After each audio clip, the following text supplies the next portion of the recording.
tu sais du coup si ça a avancé cette histoire de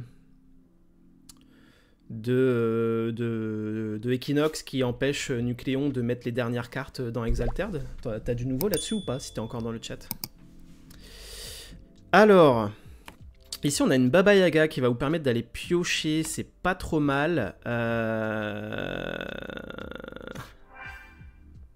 J'ai plus d'infos. Ah bah écoute, si t'as plus d'infos, je suis tout oui. Alors normalement là, si on joue contre du Muna Ancre, on a un léger avantage.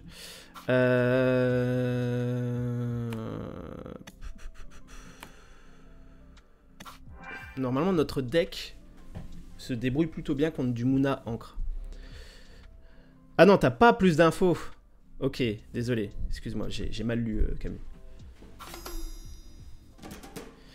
Donc on joue contre Guijomo. Écoutez, on va le laisser jouer en premier pour voir de quel côté il joue sa carte et placer notre Baba Yaga là où ça nous arrange. Voilà, parce que si on avait juste placé la Baba Yaga, il serait venu placer la Fille Yggdrasil, donc clairement, c'était pas notre avantage. Là au moins ça nous permet d'avancer quand même d'un côté, ce qui est plutôt cool. On va pas se mentir. Ouf, le transporteur Ordis. Qui va venir faire le café ici. Écoutez, de toute façon, je pense qu'il va la jouer, sa fille Yggdrasil. Nous, on va jouer le transporteur. Donc, il n'y a pas de souci. Mais la baisse de la hype dont je parlais se constate. Tu es le seul à stream Altered cet après-midi. On n'est que 4 à regarder. Oui, bah écoute... Ça, c'était... En même temps, ça pouvait n'être que sur... Je pense qu'il y aura un gros regain de hype, forcément, quelques mois avant la sortie... Enfin, quelques semaines avant la sortie du jeu et à la sortie du jeu. Après, à nous de créer du contenu, de se roder jusque-là, et puis de trouver du... À nous de trouver aussi du contenu intéressant à créer, en vrai. Moi, je vois pas ça comme quelque chose de mal pour le moment, en vrai. Ça me fait pas... spécialement hyper peur, quoi.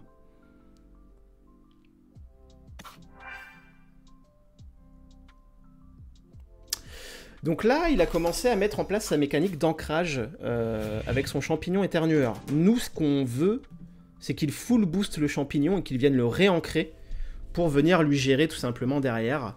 Donc là, c'est dans notre intérêt justement de le laisser jouer, donc de faire notre pouvoir pour voir tout simplement ce qu'il va faire. Voir si il compte réancrer ce champignon, s'il compte le rebooster, pour nous en débarrasser. Ok. Là, en fait, ce qui se dit, c'est que, vu qu'il a 1 d'avance, il lui suffit juste de gagner d'un seul côté, jusqu'à la fin de la game, et c'est bon pour lui. Bon, on va essayer de venir l'embêter quand même, hein.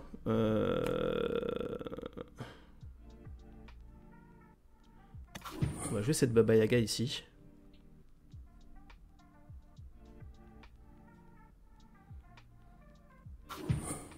Ok. Nous, ce qui nous intéresse ici, c'est de lui renvoyer son vendangeur du fuseau. Quoique, non, on gagne pas, du coup, si on fait ça. Qu'est-ce qui nous intéresse ici? De quoi on veut se débarrasser? Parce qu'on a le zoo... Ou alors on se dit qu'on se débarrasse de rien... Ah non, ça nous fait pas gagner de jouer la Alice. Donc il faut forcément qu'on se débarrasse du champignon ici, ce qui est bien dommage. Ou alors sinon on se dit qu'on gagne pas de ce côté-là, on gagne de ce côté-là, et on se débarrasse de la fille Yggdrasil. Ça change rien, pour le coup c'est la même chose. Je pense qu'on préfère gagner sur le côté plante, ici. Donc on va lui envoyer son champignon.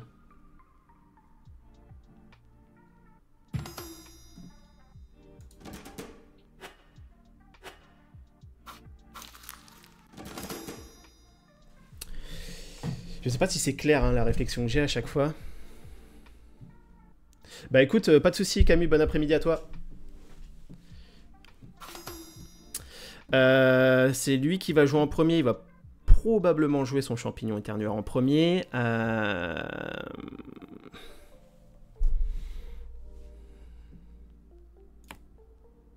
Je pense qu'ici c'est quand même Alice hein, qui qui saute.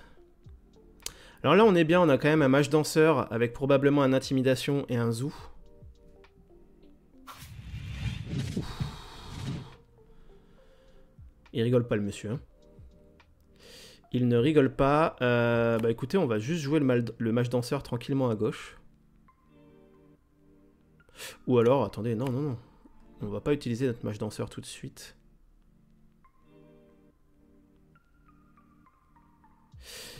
Ah.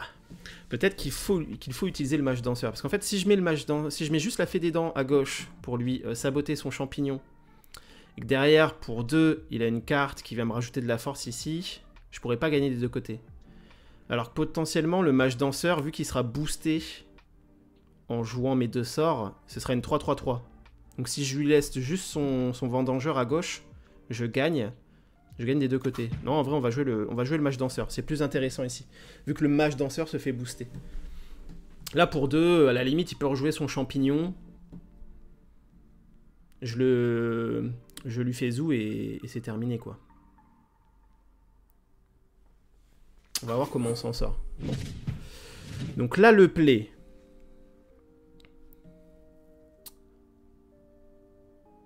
Le play ici, c'est d'utiliser l'intimidation sur le pignon pugnace. Pourquoi? Parce que c'est un tour 4 et que le zoo marche que sur les cartes qui coûtent 3 ou moins. Donc intimidation sur le pignon qui retourne en main. Le mage danseur qui est boosté.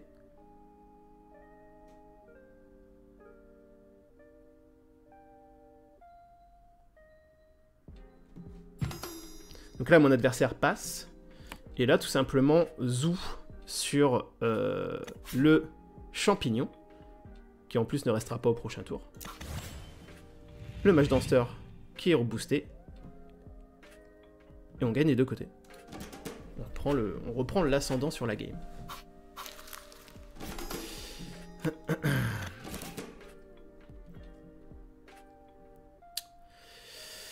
Là, est-ce qu'on veut spécialement lui saboter ça? J'ai pas l'impression, je pense plutôt qu'on veut aller piocher avec notre Baba Yaga.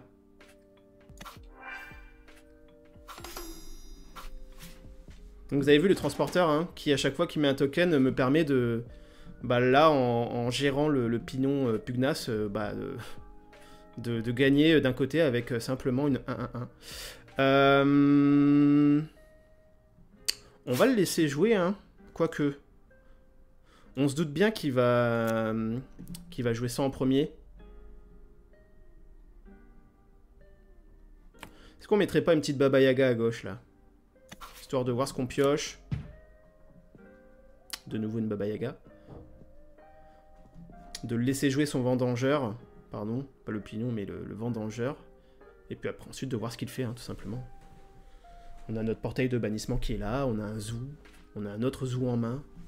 On a plusieurs possibilités là qui s'offrent à nous. Ok. Là, donc là, on sait que pour 4, il a le pignon en main. Hein. On sait qu'il va arriver le pignon. Donc là, écoutez, on fait notre pouvoir. On le laisse jouer. On lui repasse la main. Ok. Donc là, il va potentiellement... pas jouer le pignon. Pour 3, il peut avoir une fille d'Yggdrasil.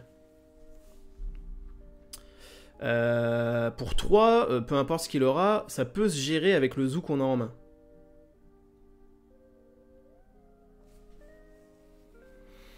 La question c'est, si je mets le mage danseur ici, on sera à 3. Si je fais zoo, on sera à 4. Donc non, ce sera pas assez. Il nous empêchera quand même d'avancer. Peu importe ce qu'il va nous mettre là, en fait, on va pouvoir le gérer. Donc je pense que le mage danseur... Ou alors... Ou alors tout simplement, on lui fait zoo sur son Cernunnos. Et peu importe ensuite la carte qu'il va nous jouer, il pourra pas gagner des deux côtés. En fait, si on lui renvoie son Cernunnos en réserve, il va jouer une carte d'un côté. Je pense pas qu'il va jouer deux cartes.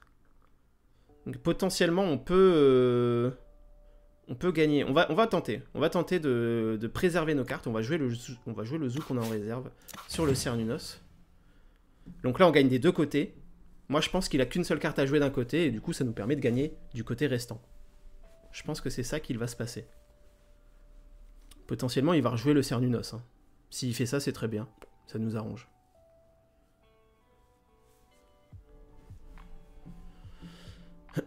Là, le but, c'était de garder nos cartes en main, garder nos ressources.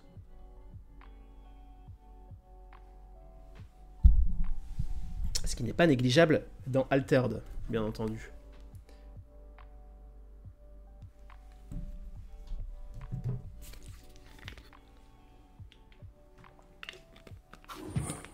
Ok, bah écoutez, nous ça nous va. Vu qu'on a une expédition d'avance, ça nous va de gagner que d'un seul côté, donc on a très bien fait de jouer comme ça. On suit le plan de jeu. On a économisé nos ressources. Ah, la Dorothy ici qui peut faire le café. Hein. Pour 8, on peut avoir Mage Danseur, Zou et Dorothy Gale. C'est pas dégueu. Hein. C'est pas dégueu. Ah oui, c'est à lui de dégager une carte. Je pense qu'on va se débarrasser de notre Mage Danseur. Ou alors de la Baba Yaga. Ça nous sert à rien de piocher là. Je sais pas. Je vous avoue que je sais pas ce qui est le mieux là. J'adore toujours pouvoir piocher. Ça permet quand même de garder le contrôle sur le deck. Je pense qu'on va dégager le Mage Danseur. Parce qu'en fait, on va jouer celui de notre réserve et je pense pas que pour le moment, il joue de sabotage. Donc il n'est pas forcément en danger, notre Mage Danseur ici. Oh là là, pff, les gars. Ce qui se passe là, c'est indécent. Il y a moyen qu'on gagne ce tour-ci. On va jouer le Mage Danseur à gauche.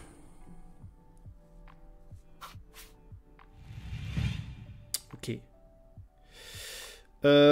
Ok. Ah, il joue le tour 2. Ok. Ok. On va peut-être pas gagner ce tour-ci. Dans quel ordre est-ce qu'il faut que je le fasse? Le play, c'est potentiellement Zou sur Yongsu. Avant de lui renvoyer sa fille Yggdrasil en main. En fait, la fille Yggdrasil, on veut pas qu'il puisse la rejouer.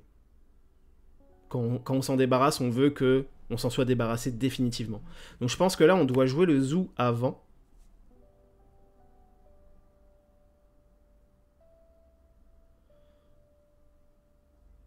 Sur le Yongsu. Du coup, notre Mage Danseur gagne un boost.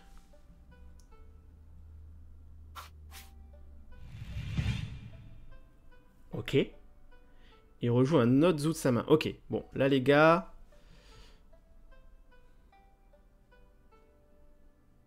On va pas pouvoir gagner ce tour-ci en fait. C'est bien dommage. C'est bien dommage. En fait là on a juste à rejouer un Zou. On a juste à rejouer un Zou. Parce que là, la possibilité, c'est portail de bannissement, mais ça, on préfère le garder pour un truc chiant.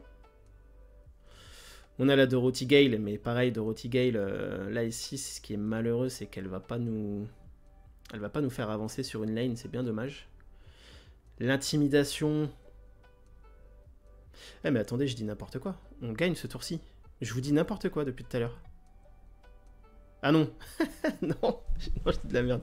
On a que 5. Je pensais qu'on avait une intimidation et un Zou à 2. C'est difficile là de prendre une décision.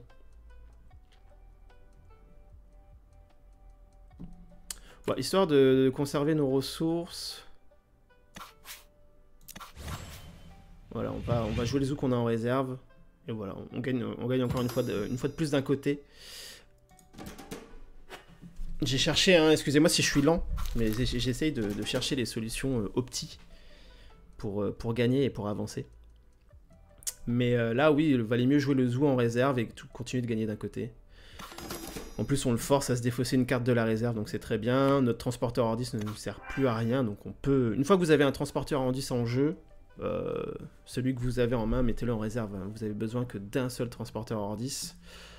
Le Sakarabru peut avoir un effet de surprise, même si j'y crois pas trop. Là, on va plus opter pour de la gestion. On a besoin de gagner d'un seul côté. Lui, il doit gagner des deux côtés. Là, c'est à notre avantage. C'est nous qui jouons en premier.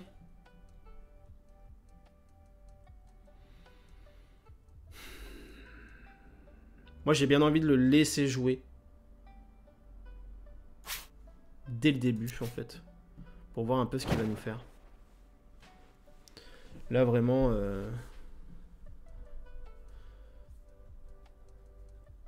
on a une main qui est full réaction à ce qu'il va nous faire.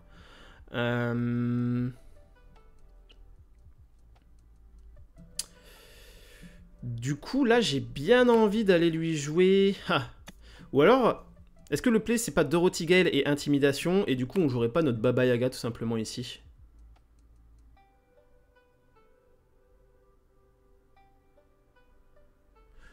Ou alors, on joue la Dorothy Gale à gauche.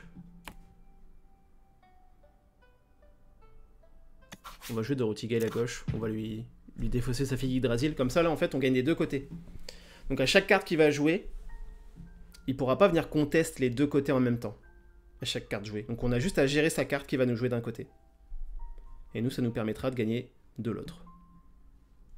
J'espère que c'est clair pour vous. Si ce n'est pas clair, n'hésitez pas à poser des questions dans le chat. Ou alors dans les commentaires de cette vidéo YouTube. Je me ferai un plaisir d'y répondre.